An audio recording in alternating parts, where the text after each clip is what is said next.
Circle. And this morning we're going to be looking at book publishing. My name is Lowell Ann, and in my coaching and consulting work, I help solopreneurs stay focused and motivated as we take their business to the next level. We use some pretty simple structures and some pretty easy technology. So we'll be right back right after this.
Greetings wherever you are, and welcome to Being Your Own CEO. This is our weekly success circle intended as a support for solopreneurs. We get together because we enjoy each other's company, but we also love exchanging ideas and information and lots of experimentation. We all give and receive support. And some of us even do a little business together.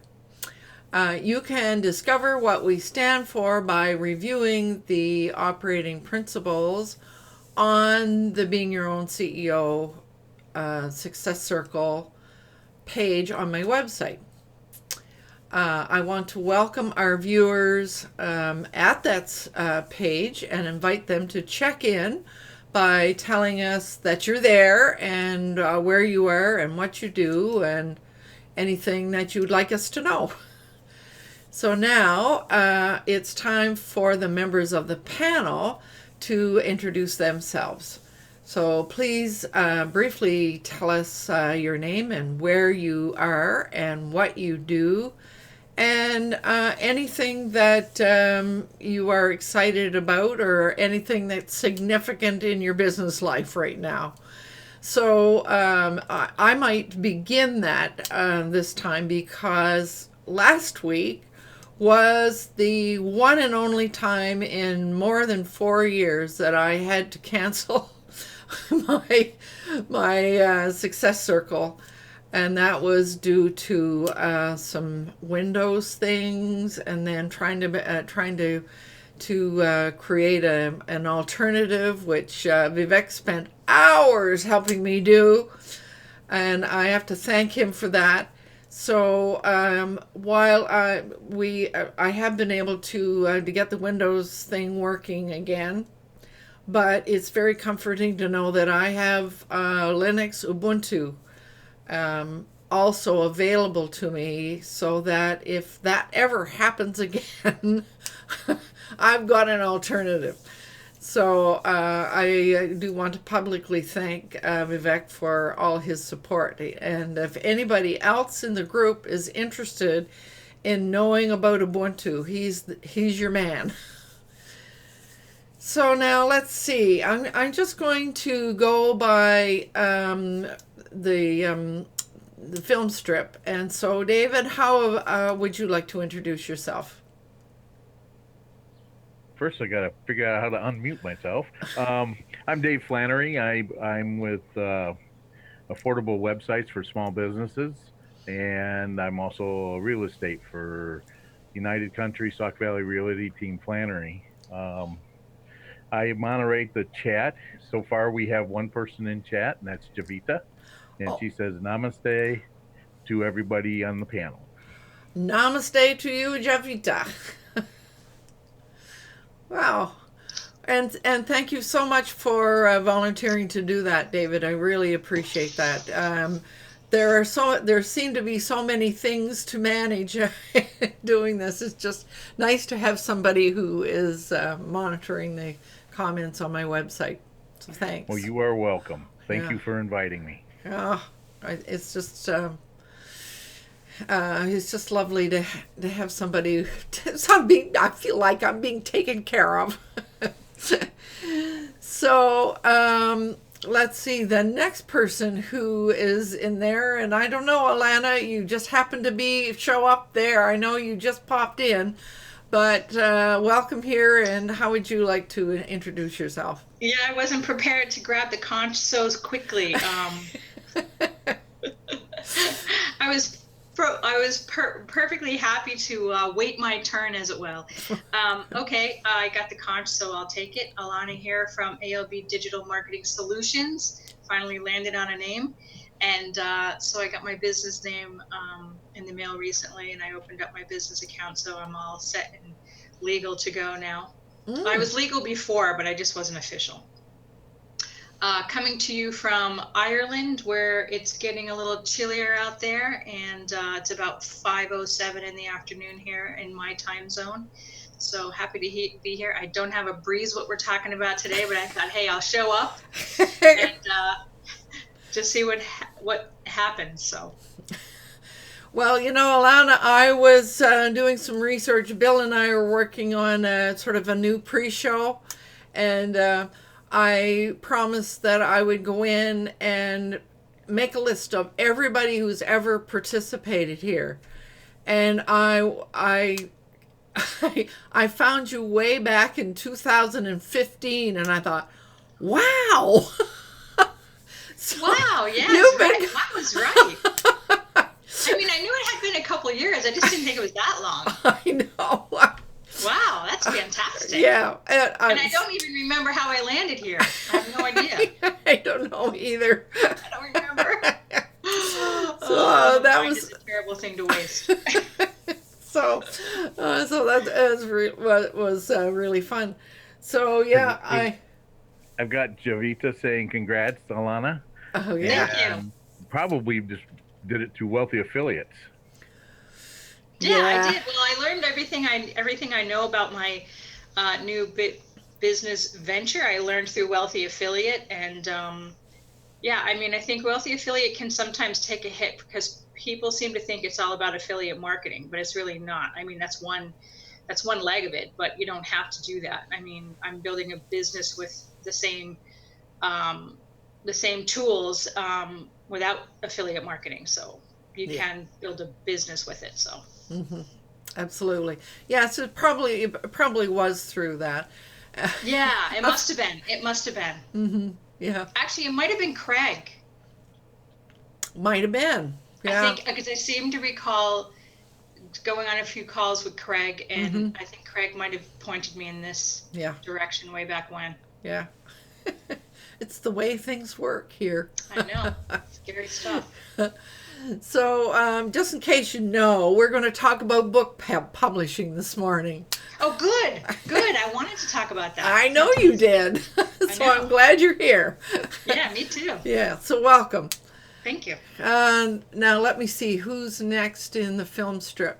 Diana, how would you like to introduce yourself? And first of all, I want to say welcome here. Well, thank you so much for inviting me to be part of it. I work with small business owners, consultants who have a big message that they want to get out in the world. And they know that if they had a book, it would change the trajectory of their business. You know, if we just think about when we can be introduced as the author of, the perception that people have about us and our expertise dramatically changes. So that's what I do, and I'm really you ask about like what we're really excited about. I am really excited because on Thursday of this week, the 50th author that I've worked with will cross the bestseller designation line. The 50th. So that's a big thing for me. I've been working with authors for a long time, but there's something really special about 50. There's no kidding.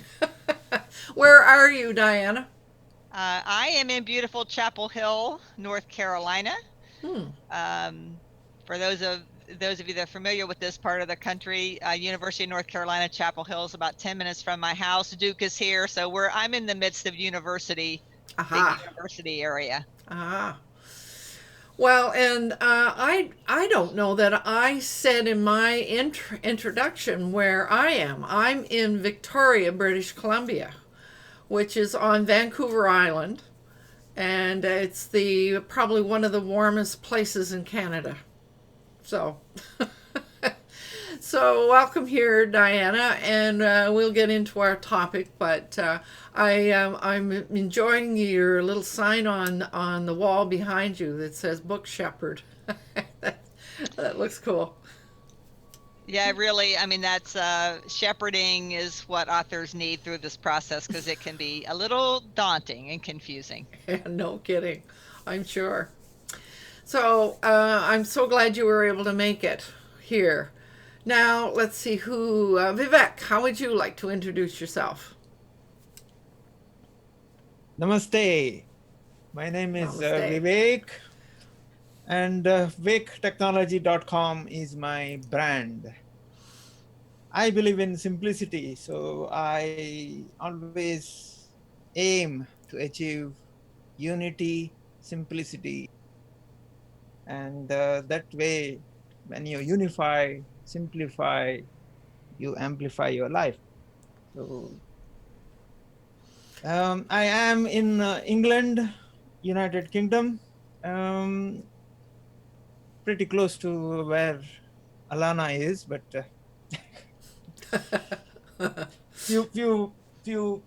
just a few thousand miles, not. Are you in the same time zone? I The think UK so, and yes. Ireland? Yeah. Yes. Okay. Yes. The weather has been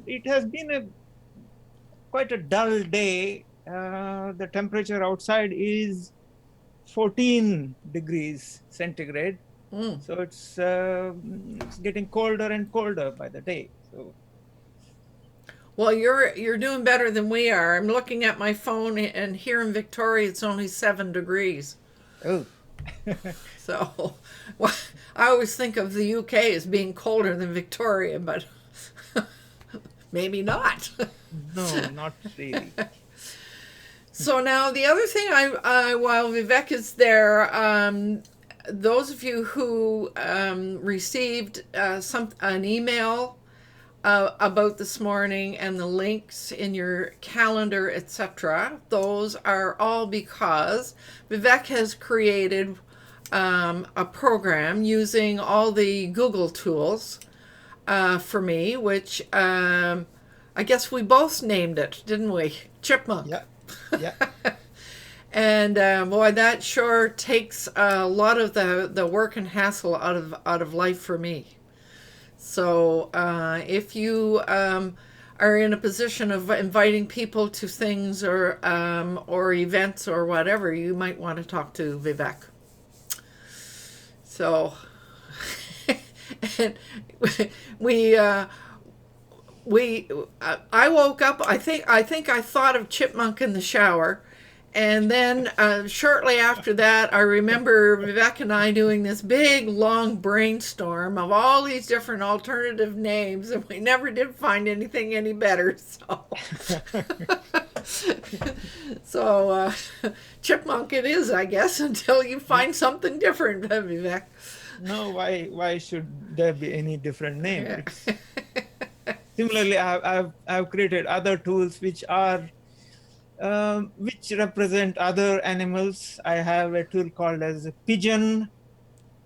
By the name, you probably gather that it is something to do with the emails, mail. Right. Send it through pigeon. Right. We'll have to explore that a little bit more at some point, for sure. So I'm so happy you're here. Vivek is always Thank here first, and is always here sort of pointing out, did you do this, or did you forget that, or what's about that? And that's really helpful to have. So thank you, Vivek. I really appreciate that. Glad to be here. Yeah. Now, Fred, where are you this morning? Well, I'm in a different location, but in the same location. I'm in Victoria, or Oak Bay, which is one Yeah. of the communities within the greater Victoria area on the west coast of Canada. Mm-hmm. It's a foggy day, a little bit foggy. Been like that for the last few days. And Mm-hmm. according to my computer, it's depends which computer I look at. One, it's 7 degrees centigrade, and the other says 8 degrees. I don't know. The computers are next to each other, but they're telling me different temperatures. Right. But it's supposed to go up to about 12 degrees centigrade. Yeah. Just for the Americans, because we talk centigrade here, and they might have thought we were below freezing if we were in Fahrenheit. Yeah. I'm the creator of Our Future Leaders, which is an organization to assist young people gain confidence through group sessions. Some are face-to-face, and I'm working hard at setting up online sessions, particularly with homeschool. And in the last couple of weeks, I've been trying to get hold of my target market and talk to some of the parents and some of the young people. And I had some great supportive discussions, particularly the 14-year-old who was involved in the pilot project I did earlier this year. And he was extremely supportive. Of all the people, I thought he would be the one who would say, oh, you could have done this and you should have done that. And I didn't like Google Hangouts, which at first I got the impression. So I said, well, if you have something alternative, what would you suggest? He said, I haven't anything better than Google Hangouts, which was wonderful. And he's offered to support me and send it out to the community. I was really blown away by how supportive he was, because it was unexpected. From him, of all the participants, he was the one who was very critical, very bright young man. Ah. I thought, oh, he could have come up, but no, he suggested a couple of things for me and gave me some work to do, but I appreciate it. Oh, So I've had some, I'm still working, trying to find the best venues and avenues to get hold of homeschooling parents. We homeschooled our two children until they were in high school, all the way from kindergarten straight through, and it worked wonderful for them. Yeah. Well, I've met some wonderful young people over the years, and a lot of them are homeschooled. And there's a lot of assistance. I believe this particular, like online, they don't have to then be a taxi driver. And often they got more than one child. So now if they want to take their child somewhere to join a face-to-face session, they used to have to taxi them, and that was, disruptive to them. This way, being online has a lot of advantages and of course challenges, but it's an option that I think works very well. Well, and for everybody else's benefit, I have watched one of the sessions that Fred's group did, and they each took a role and took it very seriously, and I was really impressed. You could tell they were really, really serious because they didn't smile. They were nervous. But I'm sure that will change as time goes on, for sure. So welcome here, Fred. Yes, when I walked the beach this morning, you couldn't see a thing out there. It was socked in totally. So yeah, and as I said, I'm in different locations all the time. Because I house sit and pet sit, and I don't have. I'm a nomad. I really don't have a place of my own. I'm actually at a friend's place. I couch surfing at the moment because I'm between pet sitting, house sitting gigs at the moment. Oh, right on. Until I go to Australia in December. I'm going to house sit for my daughter there while they go to Japan for a while, and of course spend some time. Well, I'm sure that life is interesting as a nomad, Fred, for sure. So always glad to have you here. Susan, how about you? Welcome here. Thank you, Lolan. It's good to be back again. I hadn't been here for a while and then was here 2 weeks ago, and here I am again. My name is Susan Joy Schlief, and I am the founder of Presentations with Results. And I also do my own hangout show on Saturday mornings called Creative Marketing TV. It's every other Saturday. And my focus on my business really is to help entrepreneurs and professionals who have a message that they want to get out to the world, and to help them create content in a way that helps them get that message into their audience's brains. And I just published a book, which is why Diana is here, because she helped me get this published, called Get Your Message into Their Brains. And it's Neuromarketing Secrets for Content Marketers. Mm. So I'm so happy that you came, and I have an apology for you because I see in my inbox that I have received a couple of things from you, and I probably as a result of having purchased your book, and because of everything that happened, I have not had a chance to even open that email. So. I understand totally. and yes, probably, yeah, when you purchased the book, well, I think you asked me actually to add you to the list for that. Yeah. I was giving out a bonus course to people who purchased the book on the launch day. Mm-hmm. So that's probably what it has to do with. Yeah. I think it's a good course. So when you get time, open up I certainly will. I would blame the mega hard corporation for the problems. Okay. The mega hard. Now explain that. Put the opposite word of each of them. You'll know what I mean. Oh, right. Oh, okay. That's very clever. Oh, dear. Well, it's over. So moving on. Yes. So thanks for coming, Susan, and we'll get back to talking about books in a minute. We still have Jay. Good morning, Jay. How are things in Langford?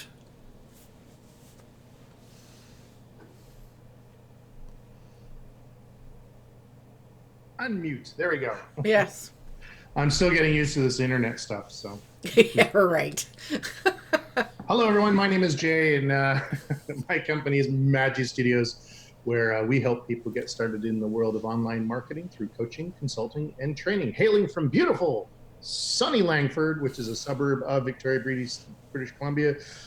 Looking outside, it's probably a balmy 19 degrees, and we've got ourselves, just finishing up the elections here in Canada, or at least in British Columbia, and really happy to see that our mayor, Stu Young, has once again been appointed as the mayor of Langford. Yeah. For, I think, the 9th time now. So. Right. Just so everybody knows that Langford is a suburb of Victoria, not the reverse.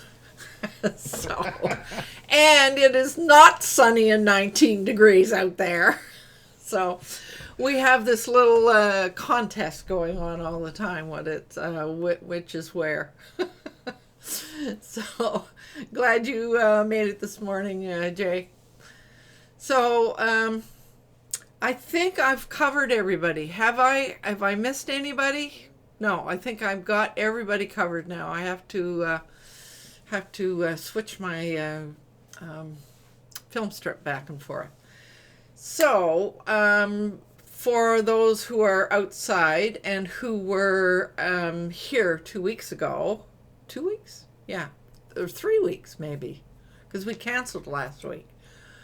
I had invited Susan Joy Schlief to come and, tell us about her process of publishing her book, what it was like to, what made her decide to write one, what it was like to do the writing, and what it was like to do the publishing and getting into the promoting and all of that.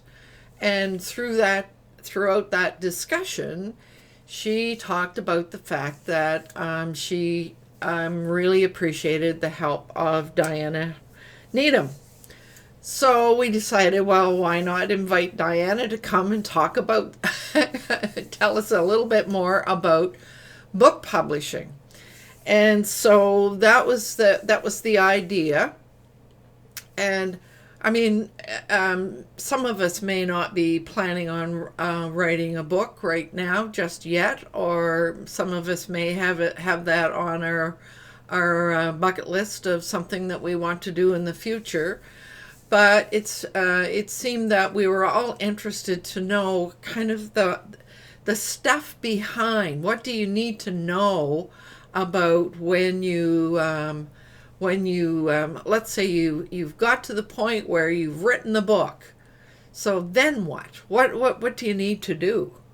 So that was what Susan said. Well, Diana was just golden for her. So did you both meet? Where did you meet? On Facebook? Yes, we met in a Facebook group that we're both part of through an ongoing mastermind group. I think that's where we met, right, Diana? It is. It is. And then I co-host a self-publishing authors group on Facebook. And Susan came over and joined the group and was part of a contest. We actually ran a contest, and we gave a big prize to 4 amazing authors who got their book published by September 1st, and Susan was one of them. Ah, right on. There's nothing like a deadline, right? When you have a deadline, it's all of a sudden you get it done. So yeah, and actually, it was awesome. The incentive for me was not just having a deadline, because I had blown through several of those before that I had set for myself.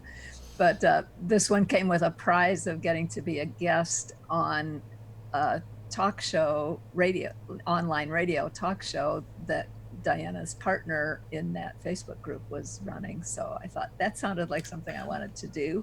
And that was a good incentive for me to get it done. I think, Diana, actually, you had started helping me with my book more than a year ago and got it partway, and then I still had some things to finish on it, and I kind of put it aside again for a while. So yeah, that getting your Facebook group going and then getting involved there was kind of the incentive I needed to, come on, let's finally get this finished. How long can I drag it out? Well, and you have such a valuable message. And the content of the book is so amazing that, I personally wanted to see it get out into the world. So I'm excited to be part of it. Thank you. All right. So Diana, let's say that one of us here has a thought about writing a book. At what stage do you kind of begin your work with your clients? Well, that's a great question. And ideally, I love to be involved at the beginning. Because if we're writing a book that's tied to our business, like Susan's book is, she wants to attract people into her business. And everybody I work with is in that situation. What we really need to do at the very beginning is make sure that we've answered a few key questions that form the strategy.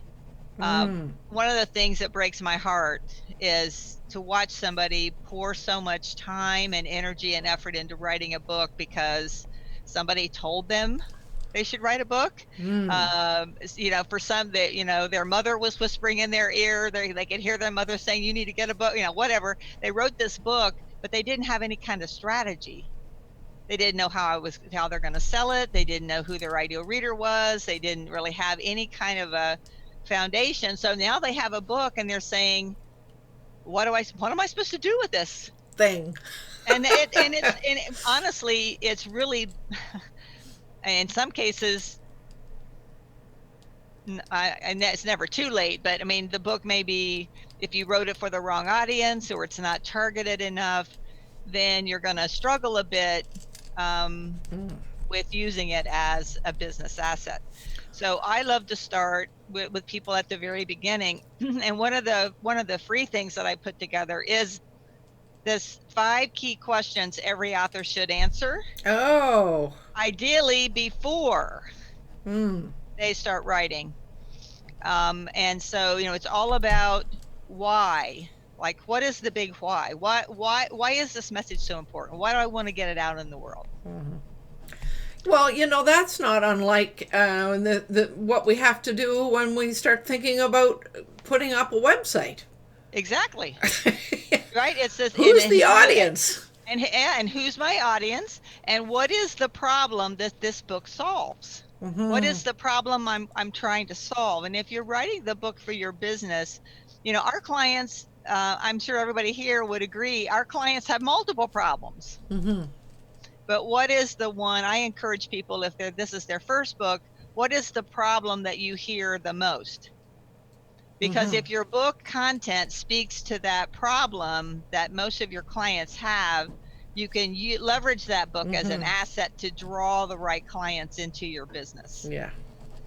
Wow. And a book gives us much more space to share our point of view, to share our process, to share our insights and information that is much more powerful than a brochure or business card or anything else that we actually put in print. So your client, as I was sitting here thinking to myself, so this is entirely different from writing, let's say, a memoir. Or, well, even I guess if you were writing a travel log or something, that would still be, you would still need to answer those questions. Right. And I was just trying to work my way through that. So even if I wrote a memoir, I would still need to be thinking about who would be interested in this. If you want to sell it, you would. Yeah. Right? If you want to sell it, you really need to know who is. And one of the tips, one of the things that I advise my author clients is when they're writing, to be writing to one person.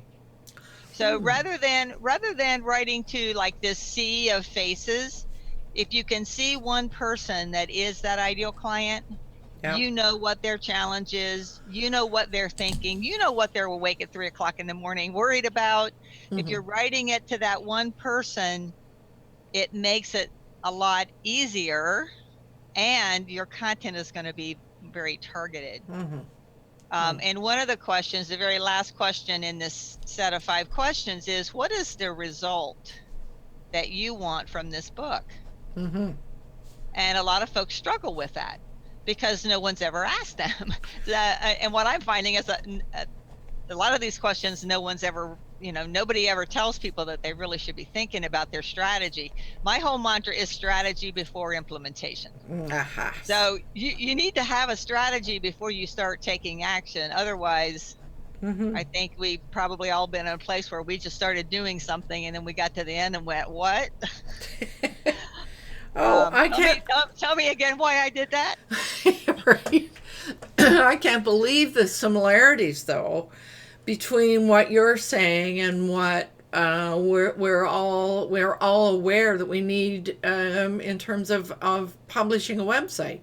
Oh yeah, it's exactly the same. And when you can articulate, and in a lot of cases, some of the prospects, people I talk to, they can't answer all the questions fully. I just tell them, write what comes to you, and then bring it to the call.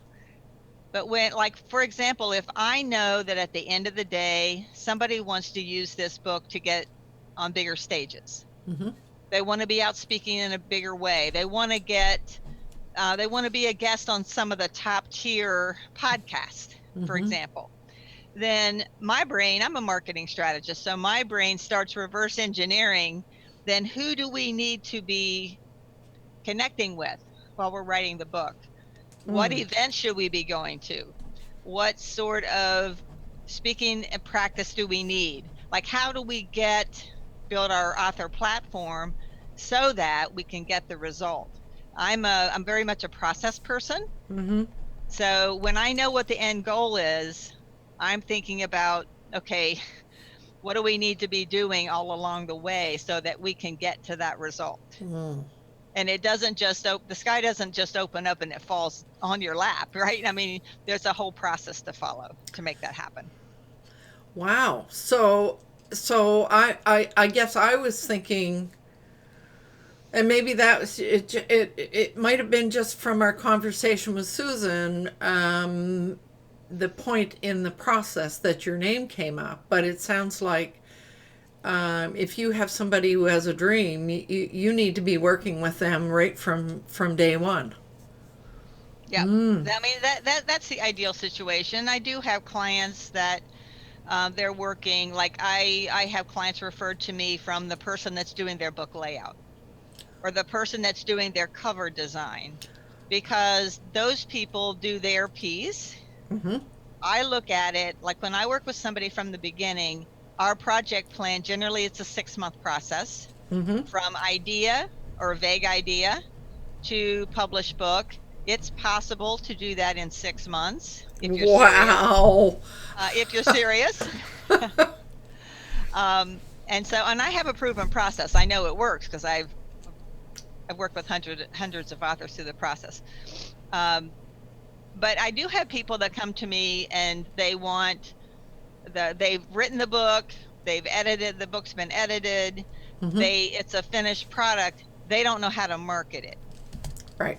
They don't know, how do I put together my launch team? What do I need to prepare to have the people on my launch team help me promote? They don't know what is a bestseller campaign and how do I pick my keywords and what category do I put it in? They don't know that whole.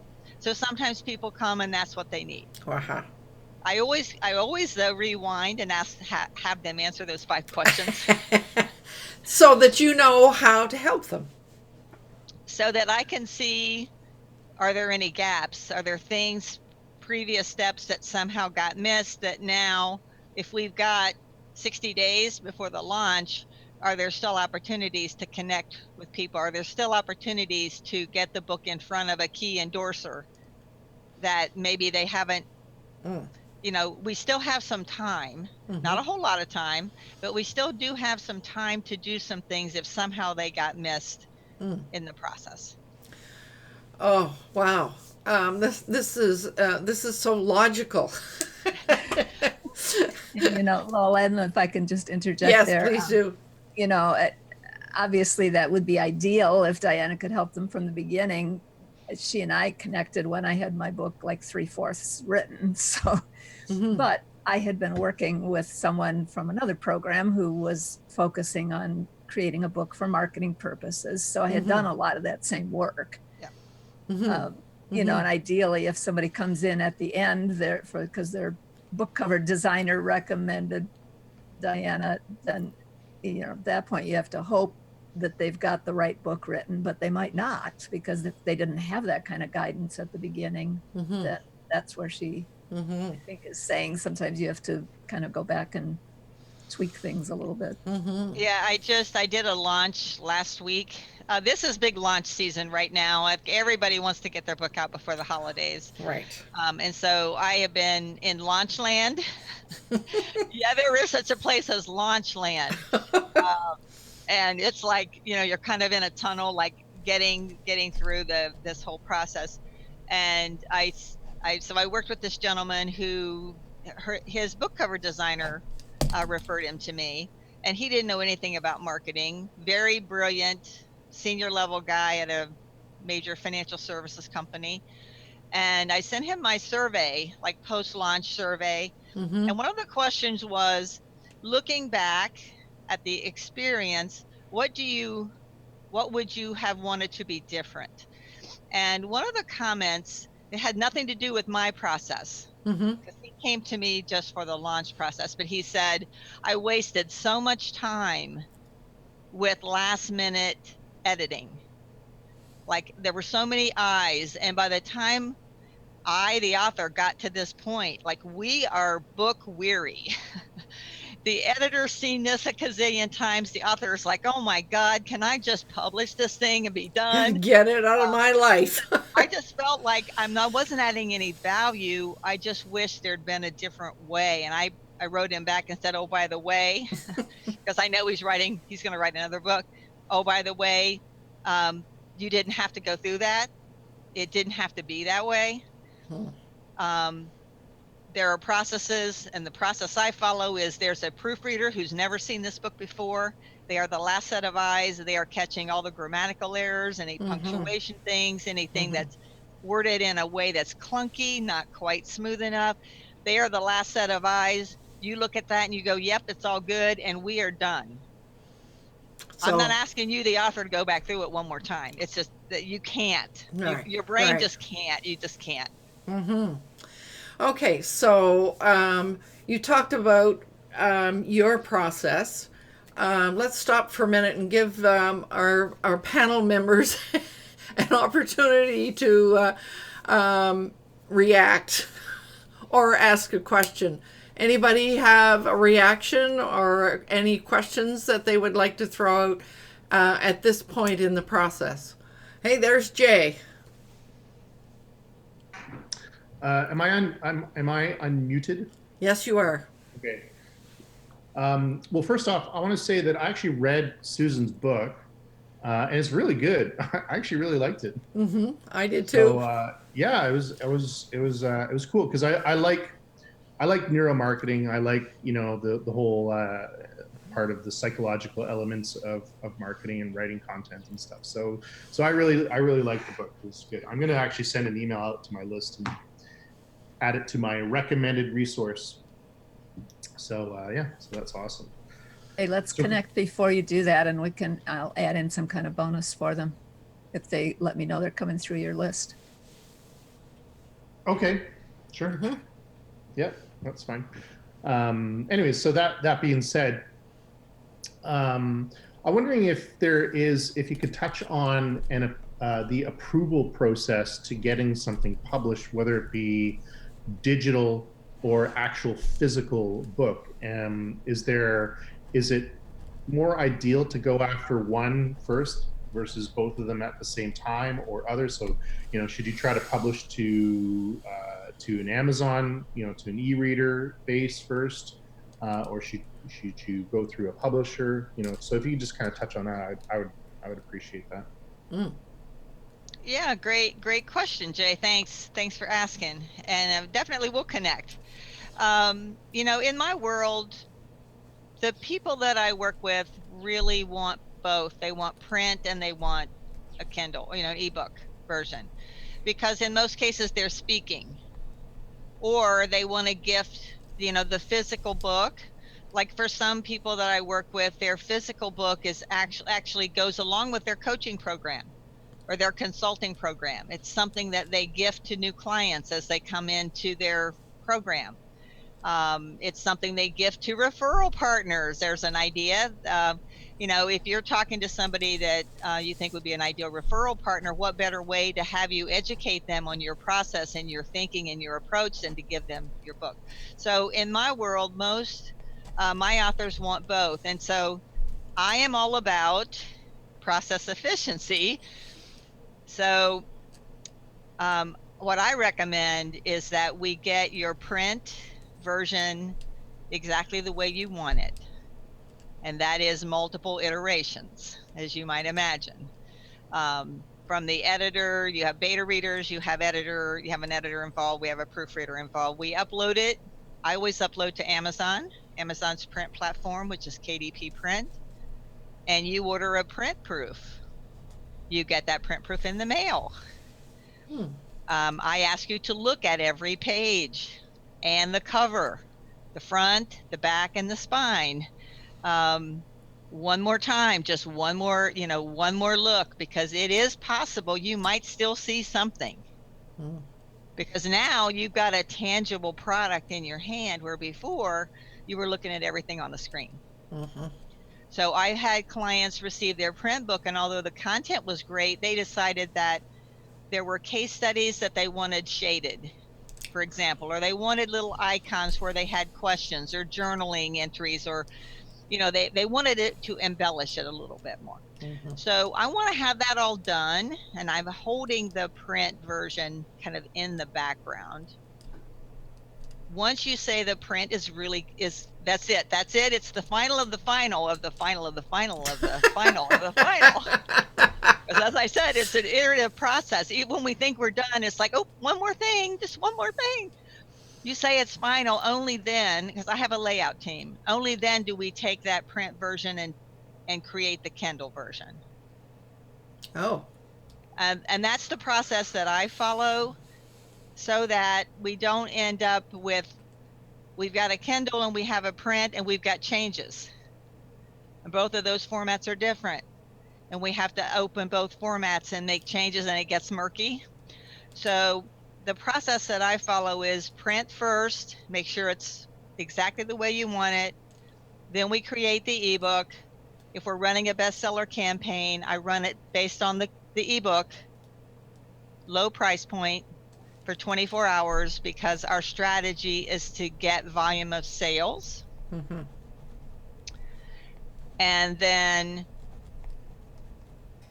inevitably somebody will say, but Jay, I want the print version. I don't read books on my tablet. I want to hold the paper.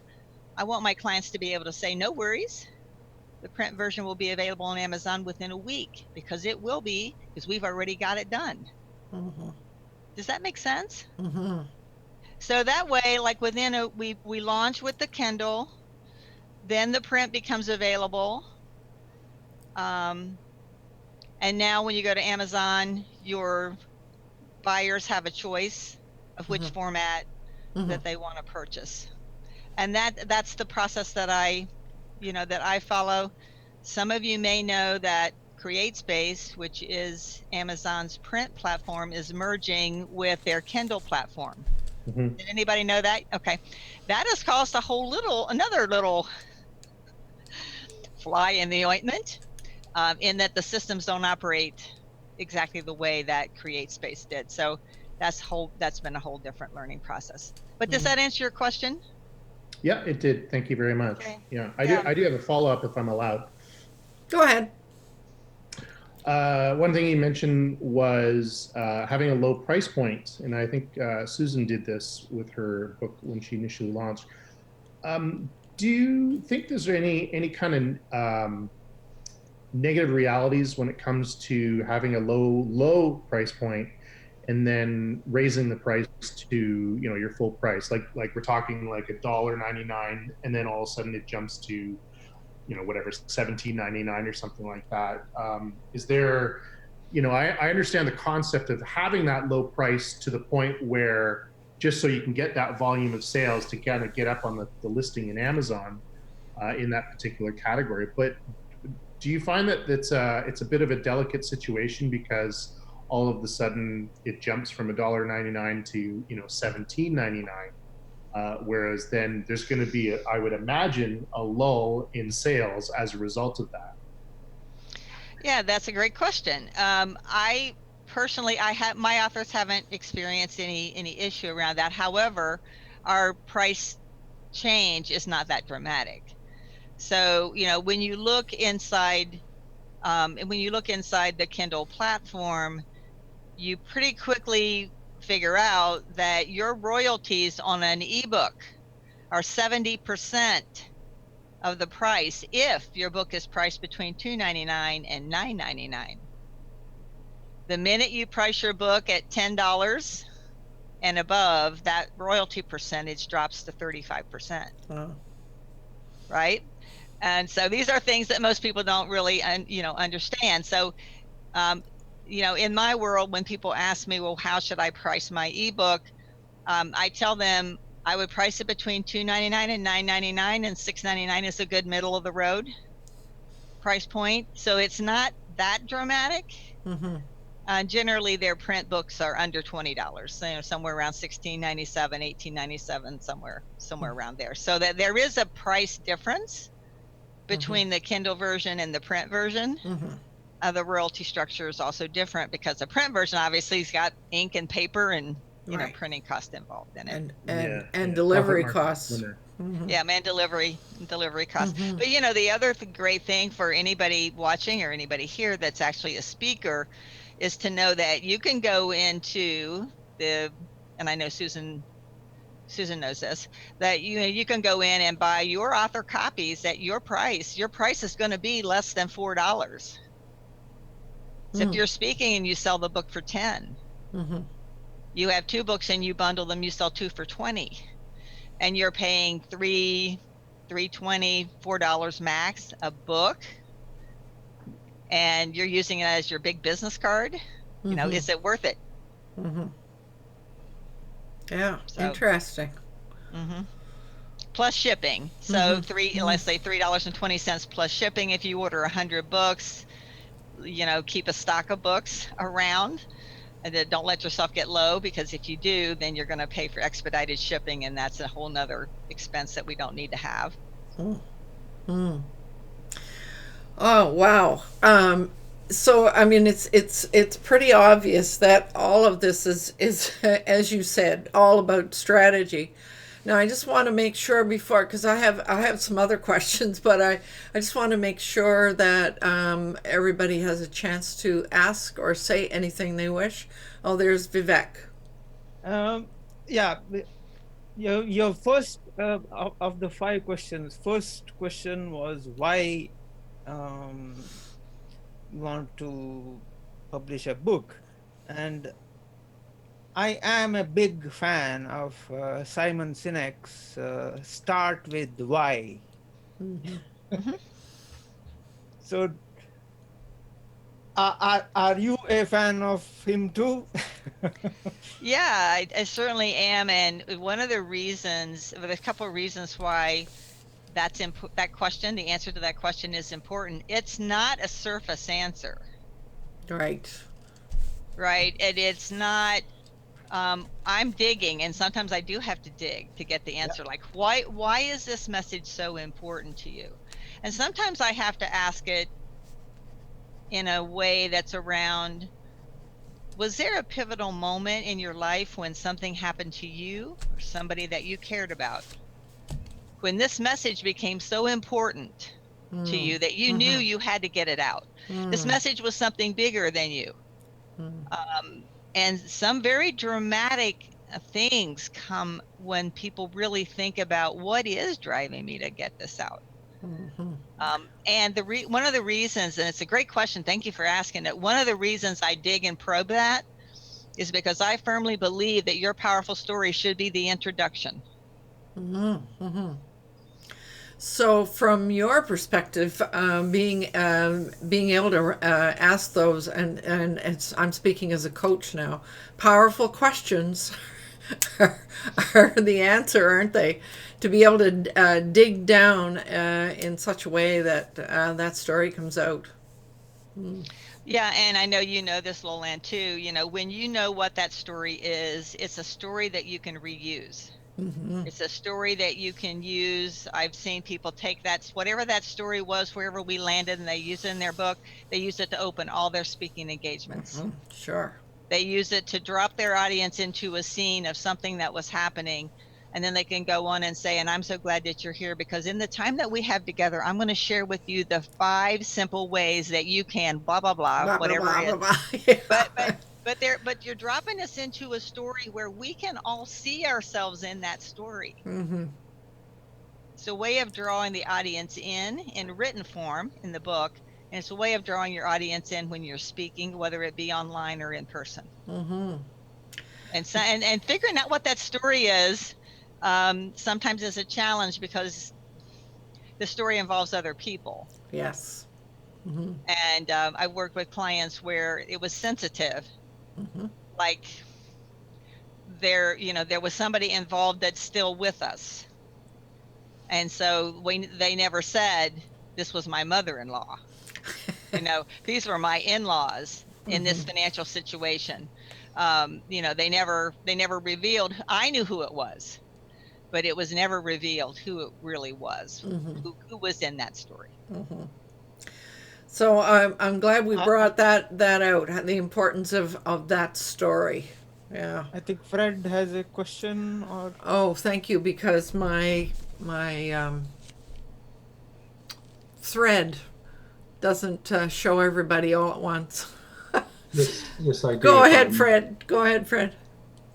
Diana's talking about stories, and before you even started talking about that, I was very interested. Maybe you could share some stories of those now 50 authors who've become bestsellers. Just some examples of how that's impacted them and what those books have done for them. Maybe you have a story or two about the authors you've worked with and the results they've achieved. That would be wonderful to hear. Yeah, well, thank you. That's a great question. I'll start with one of the authors that I worked with very early when I started, what I've discovered is that I did a lot of different marketing strategy work with a lot of people. But when my first author client showed up and said, "Can you help me?" I discovered that I really love working with authors. I don't work with anybody but authors, really. And so this lady came to me, and she was in the situation where she'd had this book out for a year and it wasn't really doing anything. And she'd done one of those write a book in a weekend programs. Mm-hmm. Some of you guys, know what, so, and it was a high quality book, but it wasn't targeted enough. So when I asked the question, she and her husband actually came here and we spent a full day in person together. And I said, "What's the result that you want from this book?" And I got circular answers. I like working with nonprofits and I like working with women, and I like it. This is so half the book was about women's empowerment and the other half was about women in leadership positions in companies. So two different audiences. Right. So after that whole process, we did a bestseller campaign, and she leveraged the book and a lot of great things happened. Then she wrote the book she was really supposed to write. Which, had somebody ask her the questions I was asking her, maybe she would have gone down a different path. But the second book was all written. She finally said this: "I want this book to open doors for me to do 2 and 3 day workshops inside companies, helping the women leaders untangle the organizational chaos they have with their teams." Wow. I almost fell off my chair because I felt like we were like 10 minutes. I was asking different ways, trying to get the answer. When she said that, I went, "Oh, that makes perfect sense to me." She's retired from DuPont. She worked in HR. She wants to help women leaders. So fast forward, Fred, what happened? She wrote that second book. She got a lot of supporters from her LinkedIn groups. Because her audience is corporate. She then started traveling with her husband. Like within 6 months, they had made a trip to Australia, where she was teaching the women leaders and he was working with the men. So they worked together, they partnered together. And right now they're working on a whole program around workplace violence, and they're working on that together. Wow. Yeah. So, taking a book is really an asset. And so what she does, even though the first book wasn't as targeted, she bundles those two books together and sells them to women in the audience. Mm-hmm. She sells them separately and she sells them together as a bundle. So they're both very valuable assets, to her business. So I hope there's a lot of different stories. A lot of people have, as I said, used their story that they used in their introduction as the opening to their presentation. That has enabled them to get a lot more speaking engagements. Mm-hmm. When they go to events and conferences, they become known for that story. Mm-hmm. So big lesson for all of us here is to figure out our own story. Even those of us who are creating websites and even creating a business itself, we need to know what our own story is for sure. So I'm looking at the time, but I still have one important question. Lola, and I think Alana had her hand up too. Oh, I'm sorry. I didn't see that. Alana, go ahead. Yeah, I know we're running out of time, but I just had a quick question. Well, I think it might be quick. My question is, do you work on one particular type of book, or do you work on many different types of books? And when I say that, I mean marketing books versus biographies versus fiction versus technical, whatever. My clients are all writing a book tied to their business.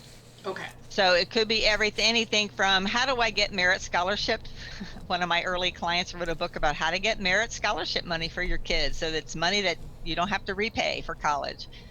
Through leadership, personal development. The book that's launching tomorrow is self-help. I would consider it to be self-help, but it's all tied to whatever that person's business is. Now I could help people with the publishing, the cover design and the layout if they're doing memoir or poetry or that sort of thing. But that's really something they can purchase from a lot of different people. So I work with people that really are writing a book that's their big message to the world, and they want to use it to grow their business. Wow. Okay, I'm looking at the time here, but because I put up what are the legal things that we need to know about publishing a book. What are the things we need to think about, and what are the few things that we really must pay attention to? From a legal perspective, did you say from a legal perspective? Yeah. Well, first of all, you want to make sure you have a solid copyright page in your book, so that people know that they can't, if they steal your content, they go do something with it, that there's a ramification to that. If you're writing a book that's in any way, shape, or form tied to health or making money, you want to have some kind of disclaimer, so that somebody can't come back and say, well, I followed Susan's advice and that didn't work for me and I lost $500,000, right?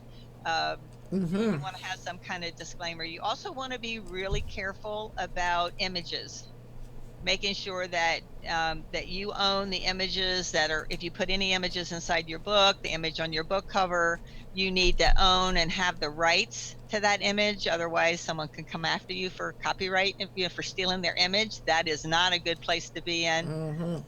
Same thing goes with images inside the book. Like if you're having illustrations or anything done by somebody, make sure you have an agreement that says you own that. And what about those barcodes and like all of that stuff?